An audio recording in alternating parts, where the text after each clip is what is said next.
Hi, my name is Jeff. I'm part of the teaching team here at Rainier View Christian Church, and we are excited to continue in our series, Navigating a Polarized World.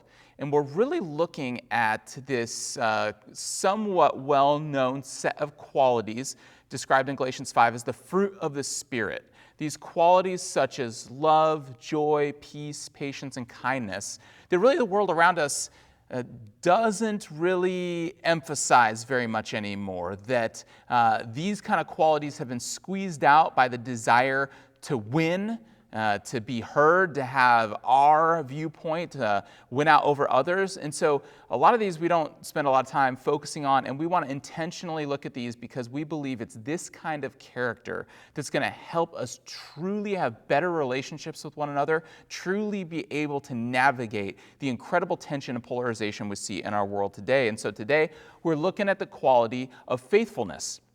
Now, the quality of faithfulness isn't one that we talk about a lot, really at all. Maybe sometimes at a wedding ceremony, but outside of that, and maybe the Marines' credo Semper Fi, which is short for Semper Fidelis, which means always faithful, in case you didn't know.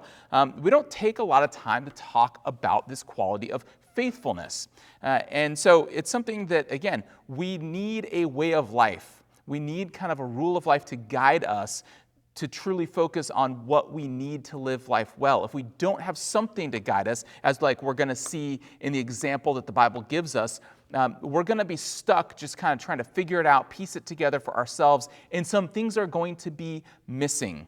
And so, because really the world around us, right, our culture only emphasizes faithfulness when there's a lack of it, when there's a failure to see it happen. For instance, recently, if you're joining us currently, the Johnny Depp Amber Heard trial has just wrapped up recently, and for some reason, I don't understand why, but for some reason, some people were really interested in this and watched it and posted memes all about it. And I don't get it, but if you invested your time in it, maybe the only thing good that came from that was you can finally be convinced that more money will not solve all of your problems. But right, we tune into things like that. Why? I think because there's something within us that's looking for a lack of faithfulness. We want to see the failure of relationships for some reason. For instance, if you still shop at a grocery store, when you go to that checkout aisle, there are still tabloid magazines there. And I was just at a grocery store recently, and I saw a headline, Taylor Swift and her man Joe, they're breaking up. And I was like, say it isn't so. No worries, at least currently, the internet tells us that they're still happily together. But it's just a weird thing, right? Like, it's a weird thing that any given day, you can walk into a grocery store and you can see a headline of some celebrity couple that's calling it quits and splitting up. Like, why in our world do we celebrate, are we interested in the lack of faithfulness? We want to pay attention to when relationships fail, and this obsession with celebrity culture is a whole nother issue that we're dealing with. But why do we want to pay attention to when relationships fail? And I think as a culture, this obsession a little bit with focusing on when relationships fail actually is symptomatic of a desire that we have for greater faithfulness. It actually points to the fact that we have a lack of it in our lives, and we don't know what to do about that. And maybe if we see it happening to the rich and famous, that we can maybe feel good about our situation or better about our own situation. But there's a world of pain awaiting you if you don't have a framework for faithfulness in your own life. Now, yes, sometimes we think about faithfulness and we almost exclusively think about that in the context of our relationship to a spouse and our romantic relationships, okay? And while faithfulness definitely applies to that situation, and there's been a world of pain that has been inflicted upon so many families where there's been marital unfaithfulness, faithfulness is such a more broad character quality that we need to look at and possess. Because we see over and over again in so many places people not wanting to stick with a commitment to friendships, relationships, to a place, right? We're constantly looking for something better, and that erodes away at the ability to truly be present over the long haul in healthy relationships. Now, yes, there is a time to move on, okay? And God sometimes will move us to a new place, or there's a time for relationships to come to an end, or at least to have a break. That is true. But I think we are so attuned to think that something new is going to fix my life. Something new is going to change my circumstances, where then all my problems will go away. And instead, I think more often than not, why faithfulness is a quality is one of the fruit of the Spirit, meaning if I'm pursuing God and He's living within me and He's empowering me, that faithfulness is going to be one of the outcomes. I think one of the reasons is that God wants us to stay in our workplaces, in those relationships and friendships that can be difficult and challenging sometimes, even in our church settings where sometimes we just think maybe there's a better place that's going to feed me more. More often than not, God wants us to remain in those places, in those relationships, so He can change you. That's what faithfulness is all about. This is really the heart of biblical faithfulness, that faithfulness is sticking with it even when it seems like there's nothing in it for you.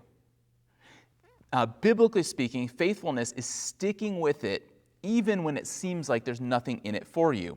And so that's why we take the time each and every week here at Rainier View to examine the biblical account, the biblical narrative and story, and see how it speaks to us. And so we're going to look at one example of faithfulness in the Bible in the book of Ruth. And so it's towards the beginning of your Old Testament. You can use the table of contents to find that, but we're going to be in the book of Ruth. I encourage you to open up to that.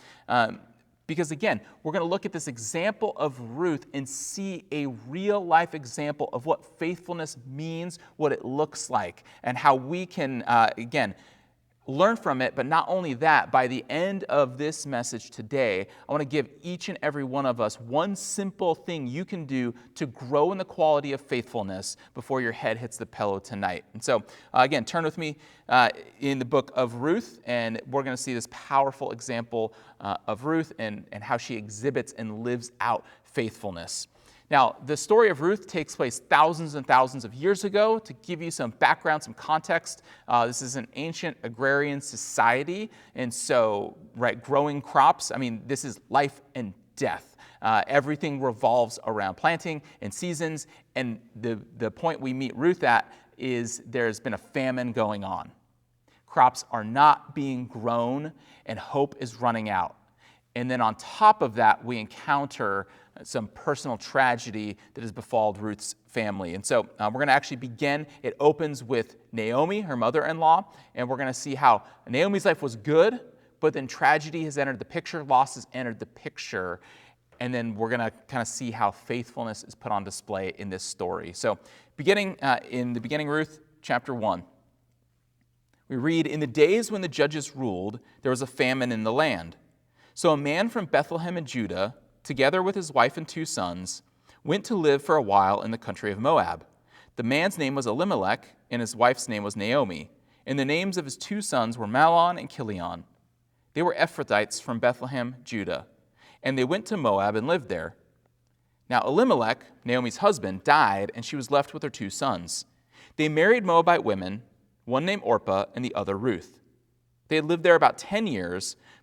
Both Mahlon and Chilion also died, and Naomi was left without her 2 sons and her husband. When Naomi heard in Moab that the Lord had come to the aid of his people by providing food for them, she and her daughters-in-law prepared to return home from there.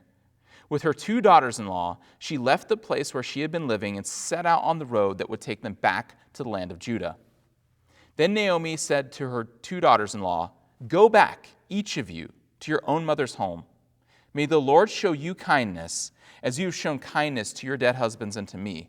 May the Lord grant that each of you will find rest in the home of another husband.' Now, Naomi knew that she had nothing to offer these 2 young women. She knew that there was nothing that she could do, because in that cultural context, different from ours today, but being connected to a group, to a clan in marriage meant everything. That if you didn't have that connection and you were on your own, that was certainly a bad position to be in and very insecure. Naomi knows this, and she wants to encourage her daughters-in-law to go back to find that security in the homes that they were raised in the land that they were raised in. Go back to where you're from. And let's continue and see what happens in the story. Picking back up in verse 10, they said to her, "We will go back with you to your people." But Naomi said, "Return home, my daughters. Why would you come with me? Am I going to have any more sons who could become your husbands? Return home, my daughters. I'm too old to have another husband. Even if I thought there was still hope for me, even if I had a husband tonight and then gave birth to sons, would you wait until they grew up? Would you remain unmarried for them? No, my daughters. It is more bitter for me than for you, because the Lord's hand has turned against me." At this, they wept aloud again. Then Orpah kissed her mother-in-law goodbye, but Ruth clung to her. "Look," Naomi said, "your sister-in-law is going back to her people and to her gods. Go back with her." And so in a honor and shame culture like this, there is a certain amount of posturing that would take place. And while Orpah's show of affection seems very extravagant and heartfelt, and it likely was, there is a little bit of just going through the motions here. I am sure that Orpah felt immense relief to not be stuck in this situation with Naomi. She's free, she's off the hook of any commitment. But what about Ruth? Again, Ruth is going to exemplify what faithfulness is about. Faithfulness meaning sticking with, in this instance for Ruth, her mother-in-law, even when it seemed like there was nothing in it for her. Look how Ruth responds to Naomi at this juncture when she could have been off the hook, free to go. What do we read and what do we see Ruth's response to be? But Ruth replied, "Don't urge me to leave you or to turn back from you. Where you go, I will go. And where you stay, I will stay. Your people will be my people, and your God will be my God. Where you die, I will die, and there I will be buried. May the Lord deal with me, be it ever so severely, if even death separates you and me." When Naomi realized that Ruth was determined to go with her, she stopped urging her. So the two women went on until they came to Bethlehem. When they arrived in Bethlehem, the whole town was stirred because of them, and the women exclaimed, "Can this be Naomi?" "Don't call me Naomi," she told them. "Call me Mara, because the Almighty has made my life very bitter. I went away full, but the Lord has brought me back empty. Why call me Naomi? The Lord has afflicted me. The Almighty has brought misfortune upon me." So Naomi returned from Moab, accompanied by Ruth the Moabite, her daughter-in-law, arriving in Bethlehem as the barley harvest was beginning. And so Ruth makes a choice to stick with Naomi. Again, even though it seems like there is nothing in it for her, there's no reason to stick with Ruth, and yet, or with Naomi, and yet Ruth is continuing to be faithful to Naomi, even when Naomi has given up on herself. And don't miss this detail about Ruth being a Moabite. Okay? She is from a completely different group of people than Naomi's group, a completely different culture. By Ruth sticking with being faithful to Naomi, she is sacrificing everything that would be comfortable for her, everything that she knew, the gods that she knew in Moab. She is giving all of that up to practice faithfulness. And why? I think she must have discovered something powerful and new about the one true God that Naomi talked about in her household. There was something that changed Ruth as a result of coming in contact with her and her faith that would cause Ruth to have the trust to be faithful, even when it makes no sense, even when it seems foolish. Okay? And this is how faithfulness works. We stick by people even when it doesn't make sense, even when it doesn't seem like it's going to work out. And because Ruth does this, both individuals end up being blessed, right? You're going to see as the story unfolds that it's not just only Naomi that is blessed by Ruth's faithfulness, but Ruth herself is blessed beyond anything that she could imagine at this point in the encounter and the story. And so we don't have time to dive into the entire story. I encourage you to read chapters 2 and 3 on your own. It's an amazing story of faithfulness, and I encourage you to do this. But as we move towards chapter 4, we're going to encounter this term called Kinsmen Redeemer, or in the NIV, it's referred to as the guardian redeemer. And you're like, what in the world is a guardian redeemer or a kinsman redeemer? What does that mean? Now, at this time, in Ruth's day and age, as well as different periods in history, the idea of a kinsman redeemer was when a husband would die, there was a family obligation for another relative to marry that deceased widow in order to carry on the family name and to care for the family. And so this obligation there of being a kinsman redeemer, and so there's an individual, Boaz, who qualifies to be a kinsman redeemer for Ruth. Now again, this is a different cultural setting than ours, but in Ruth's day, if there was not a kinsman redeemer to marry and to continue to provide security and safety and to carry on that family name, there was no hope for Naomi and Ruth, really. Their life would be very, very difficult at best, and death awaited them at worst. Okay? But this concept of a kinsman redeemer being introduced into their story, right, it teaches us something about faithfulness, and it teaches us something about God's faithfulness to us, to meet us where we're at, that God desires to redeem and restore each and every one of us. Because this concept of a kinsman redeemer speaks to God's faithfulness. It speaks to this term hesed, which refers to God's covenant love and commitment to his people, even when they're not committed to him. Okay, there's a lot packed into this little tiny Hebrew word. I'm not even going to try and pronounce it the right way, but hesed. Okay, there's a lot of meaning, again, packed into it, but it's really a picture of this never ceasing, always chasing after us, faithful love of God, even when God's people are not faithful to him. It's God's loving commitment to the good of his people, even when they're not committed to him. This is a biblical picture of God's love and faithfulness to us. And in the story of Ruth, we see this being lived out, actually, in the active choice of Boaz, who is in a stronger position to help somebody in a weaker position, in this instance, Ruth. But it's also, we see hesed being lived out in the faithfulness of Ruth being committed to Naomi. When Naomi had given up on God and couldn't see her way and had no faith left for herself, Ruth was committed to her, and that's an act of hesed, this covenant type of love. And the story closes out with this example of faithful love. And so let's look at chapter 4 here, jump in, and consider what this means for our own lives. We read, "Meanwhile, Boaz went to the town gate and sat down there just as the guardian redeemer he had mentioned came along. Boaz said, 'Come over here, my friend, and sit down.' So he went over and sat down. Boaz took 10 of the elders of the town and said, 'Sit here.' And they did so. Then he said to the guardian redeemer, 'Naomi, who has come back from Moab, is selling the piece of land that belonged to our relative Elimelech. I thought I should bring the matter to your attention and suggest that you buy it in the presence of these seated here and in the presence of the elders of my people. If you will redeem it, do so. But if you will not, tell me, so I will know. For no one has the right to do it except you, and I am next in line.' 'I will redeem it,' he said. Then Boaz said, 'Now, on the day you buy the land from Naomi, you also acquire Ruth the Moabite, the dead man's widow, in order to maintain the name of the dead with his property.'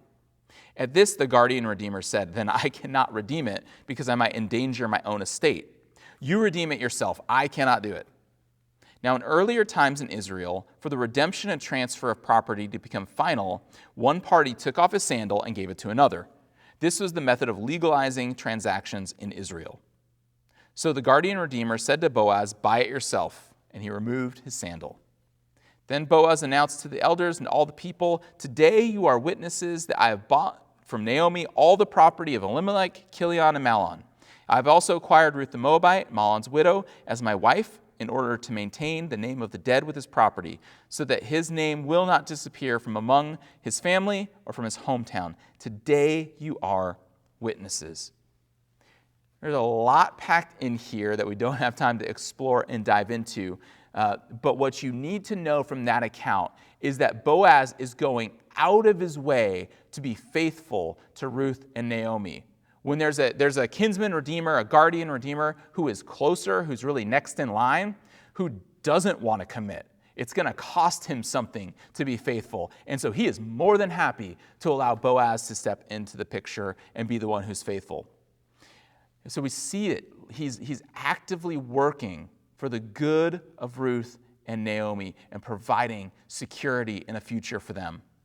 But not only that, because of Ruth's faithfulness to Naomi, we see something interesting happen at the close of this story in this genealogy. Now, for most of us, that sounds like a boring way to end a story. Like you're ending a story with a genealogy. You guys need to take some writing classes, Bible writers. Like, come on, this is so boring. Boring to us, but let me explain why it was so profound and powerful how it chooses to end this. Because what the ending of the book of Ruth tells us is that Ruth ends up having a child named Obed, who has a son named Jesse, who has a son named David, who goes on to be known in the pages of the Old Testament, the Jewish scriptures, as King David. If you missed that, Ruth is the great-grandmother of King David, who's in Jesus' family lineage, okay? There's a couple amazing things here, but one of those is that this intentional inclusion of Ruth, who is a Moabite, outside of the people of Israel, being included in Jesus' family tree. It's one place of many places where we see in the Old Testament this track record, these little hints along the way that God was not simply content with just reaching the people of Israel or just caring for the people of ancient Israel, that indeed God's heart has always been to reach all peoples, to call all peoples back to himself. And we see this on display in the story of Ruth. And talk about a blessing for Ruth, that this gets to be part of her story, her lineage. This is an amazing just example of the benefit that comes from Ruth being a person who exemplifies faithfulness. Now, what about for you and I? Where do we need to practice greater faithfulness right now in our lives? Okay, and as I said, I'm going to give you one simple step, one action that you can take to grow in this quality of faithfulness. And here it is. I want you to think about one relationship. It could be a friendship, it could be a family member, it could be a coworker. One relationship or one place, a church community, your place of employment, at your school. Think about one person or one place where you need to practice greater faithfulness, showing up even when it seems like there's nothing in it for you, okay? And here's what I want you to do. I want you to say out loud and write down where you are going to practice greater faithfulness, okay? Because here's the thing. Often we think that the grass is greener somewhere else, when the reality is you just can't see the work it takes your neighbor to keep their yard that way, okay? And we are just so good at looking for something new to fix our situation, to change what's going on for us, okay? And as I mentioned, it doesn't, the quality of faithfulness is not just about romantic relationships or marriage relationships, but often we see so much heartbreak around that. And for some of you, you are flirting with the idea right now, right, of someone else, that you don't want to be faithful to who you are with currently, your spouse or whoever you're romantically engaged with right now. And so for some of you, you just need to make that choice right now. Before your head hits the pillow, you need to be able to say out loud and write down, I am going to be faithful to him. I'm going to be faithful to her. You need to make that declaration and say it out loud, write it down to cement your intention to embrace faithfulness, okay? You can take your sandal off and shake hands with somebody like Boaz does, but I don't know where your Birkenstocks have been, so let's just stick with this for today, okay? Now, but like I said, faithfulness is not just about romantic relationships.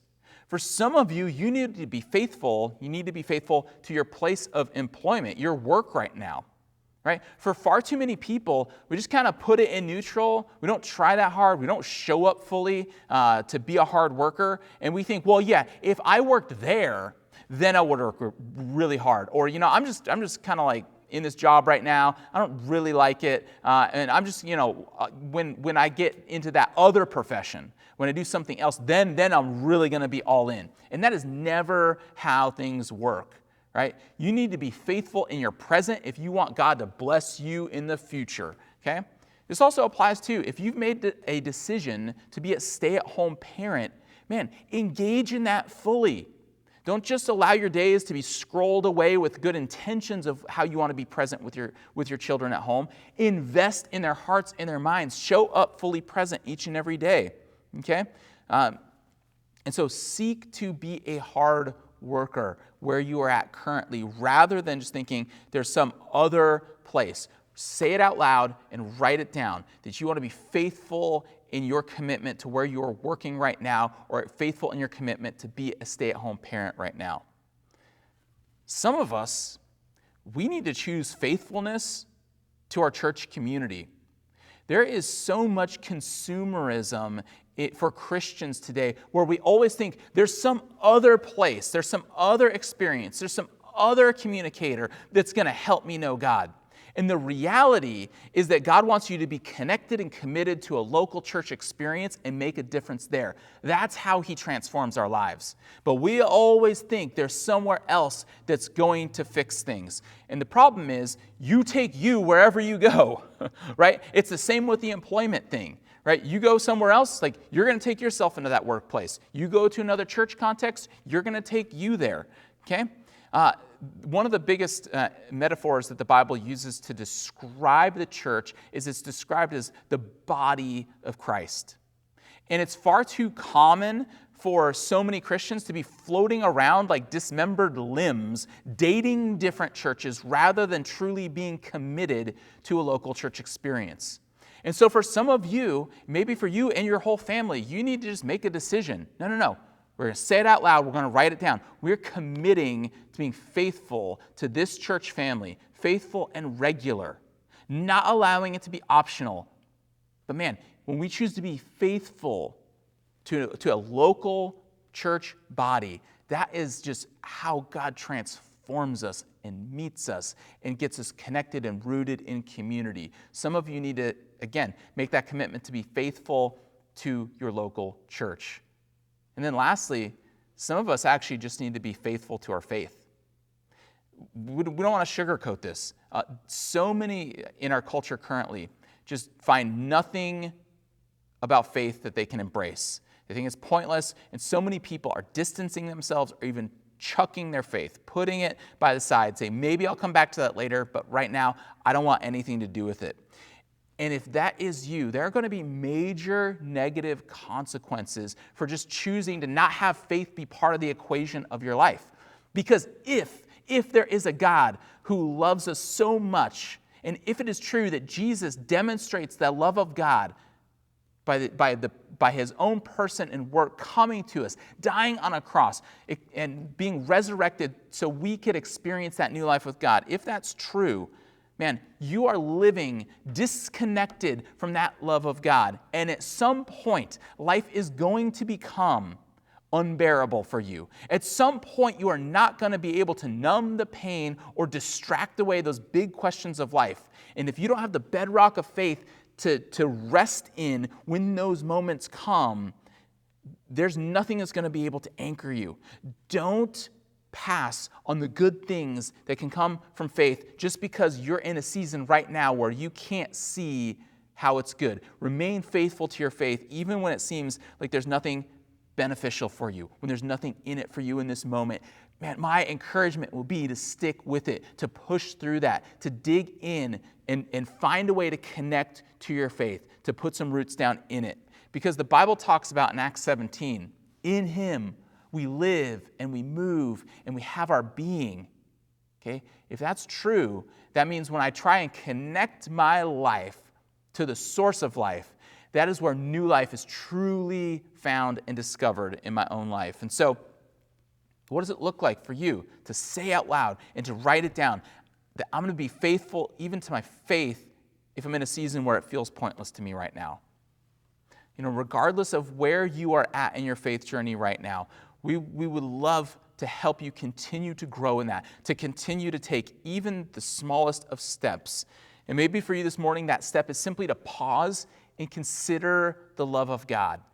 And so we're going to have a worship song now. We're going to close, and we encourage you maybe to sing out loud like you haven't in a long time, or at least at minimum, pause and consider these words and consider what the love of God that has been expressed and poured out in the person and the work of Jesus might mean if you were just a little bit more faithful to pursue God in your life right now.